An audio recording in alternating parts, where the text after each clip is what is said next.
মঙ্গলবার ইস্পাত নগরীর হনুমান জয়ন্তী উপলক্ষে প্রাতঃ ভ্রমণে গদা হাতে মর্নিং ওয়াক করতে এলেন দিলীপ ঘোষ।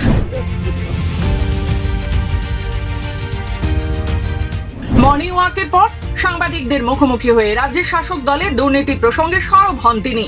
চা চক্রে অংশগ্রহণ করে সেখান থেকেও সিপিআইএম ও কংগ্রেস কর্মীদেরকে বিজেপিতে ভোট দেওয়ার আহ্বান।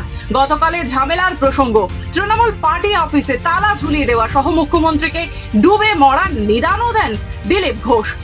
5 বছরের জন্য এখানে এসেছি। তিনি বলেন, যারা ঝামেলার সৃষ্টি করছেন তারা এখন থেকেই সাবধান হয়ে যান, না হলে 4 জুনের পর হিসেব হবে। গদা নিয়ে কাউকে উৎখাত করতে হয় না, গদা দেখলেই উৎখাত হয়ে যায়। আজকে মহাবীর জয়ন্তী, হনুমানজির জয়ন্তী, তো হনুমানজির পুজো তো গদা নিয়েই করতে হবে। লাড্ডু তো খাবেন না উনি ছোলা খাও আর গদা ঘোরাও, এটা হচ্ছে হনুমানজি। গদা হাতে কি কাউকে উৎখাত করবেন? সেখানে পতাকা লাগানোর বাধা দেওয়া হয়েছে, কালকে ঝামেলা হয়েছে সব জায়গায় এটা হচ্ছে। যত দিন এগোচ্ছে আমার তো মনে হয় কীর্তি আজকে নমিনেশন করার কথা করবে কিনা জানি না, তার আগে প্যাকিং হয়ে যাবে। তাদের নেতারা বুঝতে পারছে হেরে ভূত হয়ে যাচ্ছে, পাবলিক সঙ্গে নেই, কর্মীরা আসছে না, নিজেরা মারামারি করছে, তো কী করবে? আমাদের গায়ে পড়ে ঝগড়া করছে। আমি বলে দিচ্ছি, দিলীপ ঘোষ এসছে, ভেবে চিন্তা হাত দাও, কারণ আমি 4 জুনের পরেও এখানে 5 বছর থাকার জন্য কমপক্ষে এসেছি। হিসাব কিন্তু তখনও বুঝিয়ে দেবো। এখানে কালু মালু হালু হুলো কে গন্ডগোল করেছে কালকে, সব রিপোর্ট আমার কাছে আছে।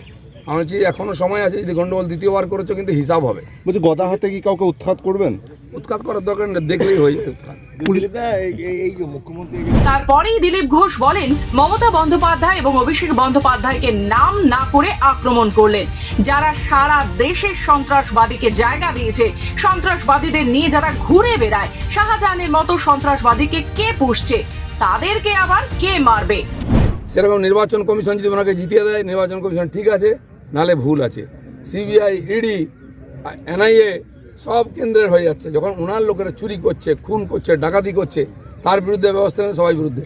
মমতা ব্যানার্জি সবাইকে বোকা পেয়েছেন নাকি? সব জবাব পেয়ে যাবেন।